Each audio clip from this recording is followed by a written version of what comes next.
Welcome to On the Go with AAUW, the American Association of University Women. I'm your host, Jennifer DeSano, the Executive Director of the Osher Lifelong Learning Institute at George Mason University. Today we will be talking with the Program Coordinator of Running Strong, a nonprofit serving Native American youth. Please welcome to the program, Sydney Farhang. Welcome, Sydney. Thank you very much for having me. Thank you so much for being here with us. Of course. Running Strong is a nonprofit for Native American youth, and you do a lot of service projects. A lot of the work is being done in South Dakota. Yes. Well, I want to talk to you about the mission of the organization, but first let's learn about you, Sydney, and where you fall into place in this program and how you got involved with Running Strong. Sure. So I am the program coordinator at Running Strong for American Indian Youth. The program was co-founded by my grandfather, who's Billy Mills. He's an Olympian in Oglala Lakota. I'm also a member of the Oglala Lakota Nation. I started working at Running Strong about 2 years ago as an intern, actually, and it's just been amazing. It's been a wonderful, wonderful experience and journey to work at Running Strong.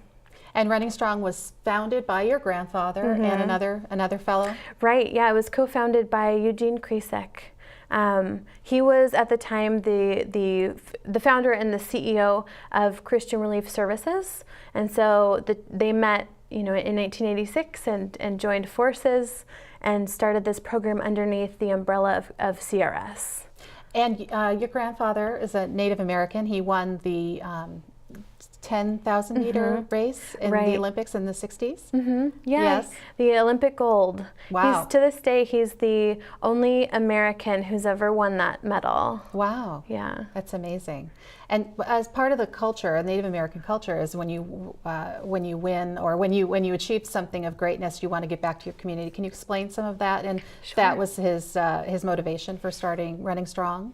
Yeah, so in our Lakota culture, when you have achieved a great success, you give back to your community.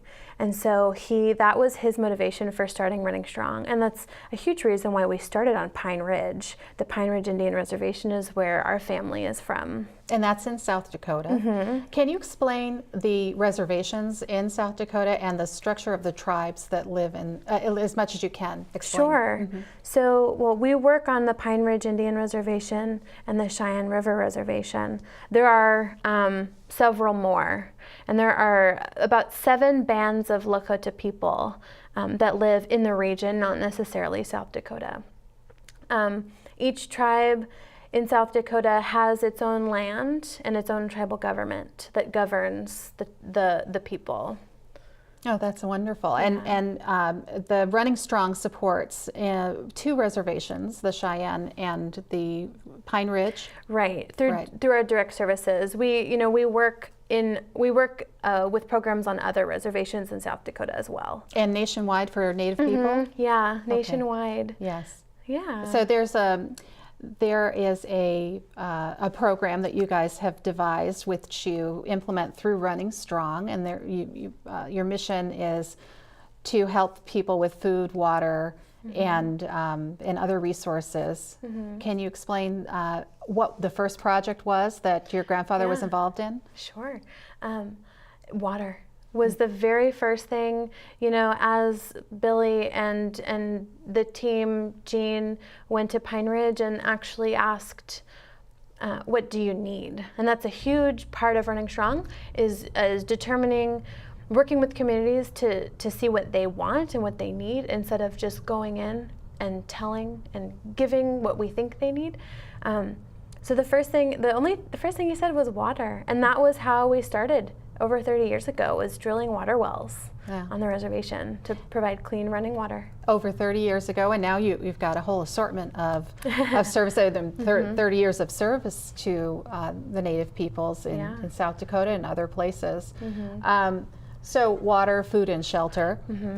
You have direct services that involve giving food packages to families that might need them. You want to talk about those? So we do direct services through our 2 field offices on Pine Ridge, and also our field staff on Cheyenne River. Those direct services include connecting families to running water. We connect the houses to the water line that the tribe has put under the ground. We also distribute food boxes to families. We distribute over 10,000 for the entire year at different points during the year.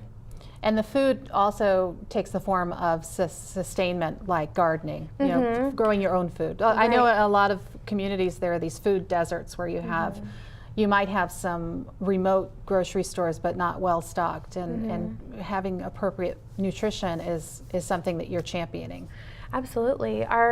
One of our field offices, the Oyate Techa Project, has a huge garden, and we've received federal funding to sort of grow that garden. But last year we produced 25 tons of fresh produce and distributed it with the food boxes. That's our goal, is to sort of have the food boxes and the fresh produce, but distribute it to the community. Yeah. Very good. And you have all kinds of programs geared towards youth. This is the youth of the American Indian population. And summertime internships or camps? Sure, we support several summer camps, one in Arizona and one in Iowa. And we support the youth. They learn various things. Sometimes it's just fun, you know, a chance for kids to just go to camp and have fun. We also support schools and youth centers through our in-kind program by distributing backpacks, elementary and junior high, full of brand new school supplies. Very good. Yeah. A part of the mission of the organization of Running Strong is to help to preserve some of the remaining languages that are still being used throughout the United States and throughout the Native nations, because obviously the original Native Americans were displaced and through colonialism and violent acts, and a lot of the heritage was lost, and that includes language. But there are still over 100 languages that are still intact, that are you're helping to preserve, because the elders are speaking them, but the children aren't necessarily. What kind of programs do you have that are helping keep those languages alive? We support several different programs. One is the Yuchi language program, where a handful of elders speak this beautiful language, and they're teaching the children in order to preserve it and pass it along for generations. Very good. Yeah. It actually it makes me think about some of the kind of the topical in the news right now. You know, with people claiming to be Native American and people who are direct descendants and can document that through genetic testing. And you may or may not be able to speak to a lot of this, but what is your sense of the argument that's out there about Native American, culturally being imbued with the culture and being raised with it as a defining quality of being Native American? Sure. Yeah, it's definitely a very heated debate, even among Native people. You know, all Native people don't think the same way. They all have their own different opinions about this topic. The blood quantum was established as a colonial structure in order to exterminate Native people, but I do think there's a balance to be had between the blood quantum and what percentage of blood makes you a Native American, and then being able to know your culture and maybe speak the language and know the customs, because of course there are those who might claim ancestry by DNA but have no connection to it, maybe no respect for the culture in a sense as well. And so there's definitely, I don't know if I can necessarily speak to that just because so many Native people think very differently. Right. But I do. It is definitely a very, personal topic for me too. As you are. Being someone who's the granddaughter. mixed race, yeah. Because Billy was your grandfather, or is your grandfather, yeah. And then the notion of living on the reservation and perhaps near the reservation, or not necessarily living the lifestyle, but being a direct descendant in a community where you have the option of being involved in the tribal, the religious side of Native American life. And do you offer opportunities for youth to get engaged with the culture through celebrations? Absolutely. So we, a lot of our Dream Starters are actually doing some amazing things because a lot of them are off the reservation. But we Running Strong doesn't necessarily host powwows all the time, but we try to support all Indigenous run initiatives on and off the reservation that are trying to engage the youth in cultural traditions, going to powwows, supporting Sundance support when it's appropriate. And if just for our audience members, can you explain exactly what a powwow is? Sure. A powwow is just a big celebration. It's a fun event. It's open to the public. You can come and dance and have food and sing, and it's a celebration. That's wonderful. And the Sundance. Right. The Sundance is a religious ceremony. Okay. Yeah. Okay. Very sacred and private. Yeah. Yeah. So your headquarters is here in Washington, D.C., and you have a lot of a wide array of support on your board of directors. Can you explain the structure of your nonprofit and how those board members help you? Sure. So we are located in Alexandria, Virginia, just outside of D.C. We have a really amazing board of directors, some of whom work for the National Museum of the American Indian, Emil Hermione Horses, and Elaine Silversmith. We have Ashley Morris, who's First Nations from Canada, and Loretta Afraid of Bear, who's an Oglala elder, a really lovely person. But we also have 3 non-native staff or board of directors, and so we have an amazing group of people who are committed to the work, who inform and guide us in a lot of ways, and so just support the programs. And you mentioned Dream Starters as one of those programs. Could you elaborate on Dream Starters, Sure. how it started, who's involved, and what kind of program, what kind of outcomes you've seen with that? Sure. So Dream Starter it's a program that was started in 2014 to mark the 50th anniversary of Billy's Olympic victory. The staff and Billy got together and thought, how can we sort of celebrate and mark this really huge milestone?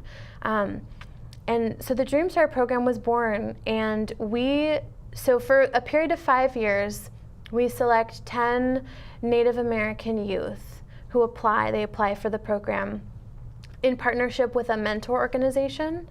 And so the mentor and the Dream Starter apply. They'll receive $10,000 to implement a project in their community, something that they're very passionate about. We always say that we might not be your biggest grant, but we're your first. We might be your first, and we might sort of launch this program. The goal is to really jumpstart dreams.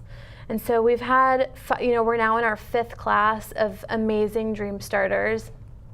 We've had some amazing outcomes. And I know that there's one in particular in Arizona where you have a young lady who implemented something to do with getting students to dental school. Yeah, she started a really fantastic program at her university, the pre-admission dental workshop, to help increase Native American representation in higher education and dental school in particular.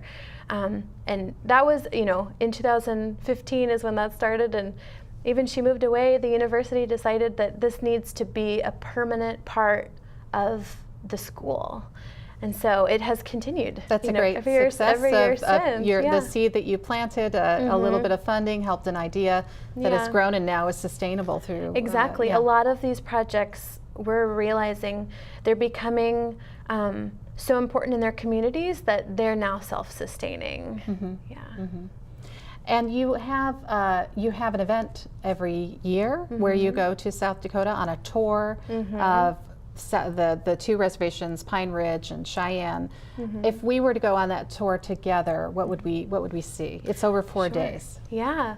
So we would see a mixture of historical sites, running strong programs, learning about Lakota culture, visiting part of the country that you might not have ever seen before. We would visit the Crazy Horse Monument. We would go to Fort Robinson in Crawford, Nebraska, and visit the site where Crazy Horse was killed. We would go to the Pine Ridge Reservation and visit our field offices, our gardening programs, other program partners. You get to spend 4 days with our Dream Starters, who are always incredible and inspiring. Yeah, visit some water projects and some home repair projects, a lot of things that donors might have been supporting over the last year. The home repair projects, I know they've had a tough winter this winter, but you when we were off camera, you mentioned there was a terrible storm this past year, and that repairs had to be made to some of the homes. Yeah, so this horrible hailstorm just swept through the Oglala district in Pine Ridge. And it just ruined and shattered, it took off a lot of siding of these houses and shattered windows. And Running Strong realized that this was going to be a huge issue in the wintertime when temperatures can drop to below zero. I mean, up to 20 degrees below right? zero. Below zero with the wind chill. Yes. So this is something that needed to happen immediately. So we spent, July, August, September trying our hardest to raise money and fix these homes because FEMA determined that it wasn't as big of an emergency. Right. And because tribes are federally funded. Sure. Yeah. So Running Strong sort of stood in the gap. We waited, we assessed. Our field staff was incredible to sort of, see what needed to be done and how we could best support the community. And so eventually, we started working on that project. That's all very good work. Yeah. How many staffers do you have in South Dakota on the different reservations? Sure. So we have 3 on the Cheyenne River Reservation, and we have about 4 on Pine Ridge. Yeah, our field staff is incredible. And we did talk a little bit about the language, trying to preserve the languages. Can you speak specifically to any programs that you're doing in order to make that happen? Sure. So the Yuchi language program that I mentioned before is really trying hard to preserve their language. We have several Dream Starters who their project was about language preservation as well. Whether it was preserving language through, teaching it to students and having activities and helping students learn their language and preserve it, or one Dream Starter created sort of like a video game to help preserve language. And then the Yuchi language project, of course, is trying to preserve language that's sort of at risk of maybe going extinct, but they're working so hard to teach the young children how to speak the Yuchi language. And you serve the youngest children up to age 29. Because once you hit 30, you're no longer young, right? Well, we serve everybody, but for Dream Starter, I think the cutoff is 29. No 30-year-olds. No 30-year-olds. No. But if they have kids, then they can get their kids into whatever programs. Sure. Well, we serve a lot of families, like with our in-kind program too, and all of our programs. We sort of serve everybody. Right. Yeah. You're serving the community. You're serving the nation. How do intertribal communications happen to spread the word about what Running Strong is doing? Because I know that you're not just serving the South Dakota region. You're actually offering, Arizona and Idaho and other places. Yeah. How does the word get out about among the tribal people? Sure. So we, Running Strong does have connections with some larger some larger Native entities and Native American publications like newspapers and things like that. But for example, on Pine Ridge, the radio is a huge method of receiving this information. And so we have our field staff, they have a segment every month or so, and they'll get on there and just talk about the work that Running Strong's doing, the work that they're doing for their community. Yeah. And that helps to spread word of mouth and oh, hey, you should check out Running Strong. They've got a program that can provide services, or you can get engaged with grants and things like that. So the grant portion of it is more, we try to focus on maintaining long-term partnerships. And so that might be word of mouth. Maybe someone we've been working with for 10 years says, oh, this other great program, like, do you think we could start off with a small grant? We generally start off with a smaller grant, and then over the years, it can turn into a larger grant that lasts longer. But the direct services, it's like, hey, you need a match for your heat costs, like, come to the field office. And get $100 off or to help. Yeah, well, you're having trouble affording heat this winter, like, come to us. That's a lot of what the field staff does. Those kinds of gifts make the biggest difference for a lot of people. Yeah, definitely. Now, what about your partners at the nonprofit itself? You have a relationship with Native Ways. Yeah, so Running Strong sits on the board of the Native Ways Federation. It's an entity that has representation from various Native orgs, like the Native American Rights Fund, American Indian Science and Engineering Society, among others. And it's sort of serves as a platform for a lot of collaboration and how to do this ethical work in Native American communities. And so there's a lot of learning and best teaching. Practices, yes. Yeah, that's great. And do you have any other kind of regional partners that you work with? I mean, well, we work with a lot of people across the nation. Yeah, very, very many organizations, especially it has grown exponentially because of Dreamstarter. We're now in so many other states, so many other communities because of that program. Yeah. I was telling you about some personal history of my own family folklore, which we talked about off camera. A funny story about how there was a mysterious Native American grandmother along the way. And so I have an affinity, although that ended up being dispelled, for Native American culture. I think that there's a lot of people who feel the same way, an affinity. The tide has turned, I think, from the colonialism of trying to eradicate Native Americans to this notion of wanting to preserve cultures and preserve the beauty of the Native American culture. And you're doing really great work to do that, and I think it's very much appreciated among all citizens, but certainly the Native cultures. Before we close, I do want to talk to you a little bit more about the different categories that the Dream Starters work on: the wellness, arts and culture, education, science and the environment, and entrepreneurship. How about we talk about entrepreneurship? Sure. And do you have some examples that you want to give?